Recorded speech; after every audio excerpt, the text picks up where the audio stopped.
मध्य प्रदेश में विधानसभा चुनाव के ऐलान के बाद से यहां के प्रसिद्ध कड़कनाथ की जान आफत में है। यहां की सियासत और यहां आने वाले नेताओं के सत्कार के आसपास कड़कनाथ लगातार कम होता जा रहा है। यहां के सियासतदान कड़कनाथ की लगातार बुकिंग करा रहे हैं और इसी के चलते कड़कनाथ की जान आफत में है। देखिए झाबुआ लाइव की एक खास रिपोर्ट। सिर पर काली कलंगी, काला रंग। जी हां, यह झाबुआ का कड़कनाथ मुर्गा ही है जो अपने बेजोड़ स्वाद और लो फैट चिकन के लिए जाना जाता है। अब मध्य प्रदेश के आदिवासी बहुल झाबुआ जिले की राजनीति में कड़कनाथ की मांग तेजी से बढ़ी है। नतीजा, कीमतें आसमान छूने लगी हैं और नेता एडवांस देकर बुकिंग करा रहे हैं। इस हालात से कड़कनाथ के कारोबारी खासे खुश नजर आ रहे हैं। ना हो गई तो अभी पहले से तेजी हो गया है और नेता लोग जो भी सब पार्टी के वो एडवांस तो देगी है और कड़कनाथ जो 1000 में मिलता था वो 1500 में, और जो देसी मुर्गा 500 का था वो अभी 700 का है और मार्केट में माल मिल नहीं रहा है और तेजी हो गई है। जाहिर सी बात है, चुनाव का ऐलान तो हो चुका है। अब नवरात्रि के बाद प्रमुख राजनीतिक दल अपने उम्मीदवारों के नामों का ऐलान भी कर देंगे और फिर शुरू हो जाएगा चुनाव प्रचार अभियान और उनसे प्रमुख कार्यकर्ताओं के खाने पीने के नाज नखरों का दौर। बाहर के नेता भी प्रचार अभियान में खूब झाबुआ आते हैं और अधिकारी भी बहुत आते हैं, और झाबुआ आए तो कड़कनाथ तो खाना ही है, लिहाजा कीमतें बढ़ जाती हैं और कड़कनाथ कारोबारियों का मुनाफा भी है।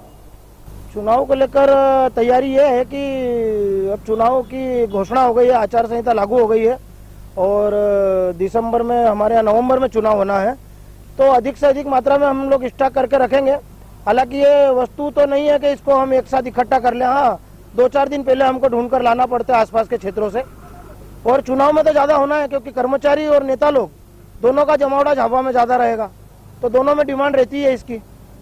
मेरे यहाँ पे दुकान पर और आसपास अलग से कम ये समझ लो एक दिन में कम से कम 50 नग तो बिकते ही होंगे। अब जैसे जैसे चुनाव नजदीक आएंगे इनका रेट बढ़ना है, 1000, 1200, 1500, 2000 तक के रेंज में जाना है।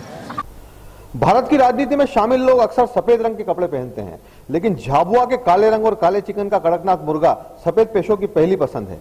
लिहाजा कड़कनाथ मुर्गे का बाजार भी इस माहौल को भुनाने और मुनाफा कमाने को तैयार बैठा है। झाबुआ के केंद्र सरकार द्वारा संचालित कड़कनाथ हेचरी के निदेशक भी कहते हैं कि चुनाव का समय है तो बाहरी लोग आएंगे और खूब कड़कनाथ खाएंगे, इसलिए कड़कनाथ की खपत बढ़ जाती। तो आने वाले जो 2 महीने हैं, अब ये मानिए करीब 12 से 14 दिसंबर तक हमारे जो कड़कनाथ है उसकी मांग बहुत बढ़ जाएगी, और मौसम ठंडा होने से वैसे ही मांग बढ़ जाती है। और जो चुनाव में आने वाले लोग हैं जो बाहर से आते हैं और वो लोग सामान्यतः उनको सुना हुआ होता है कि कड़कनाथ एक किस्म है जो कि झाबुआ जिले में पाई जाती है और जो कि खाने के लिए बहुत ही स्वादिष्ट और पाचक है, साथ ही साथ उसमें काफ़ी उसके गुण हैं जिसके वजह से वो पहचानी जाती है, तो लोगों में उसके प्रति एक लगाव है। तो निश्चित ही आप ये मानिए कि आने वाले 2 महीने में इसका वो खपत बढ़ेगी। झाबुआ लाइव के लिए दिनेश वर्मा की रिपोर्ट।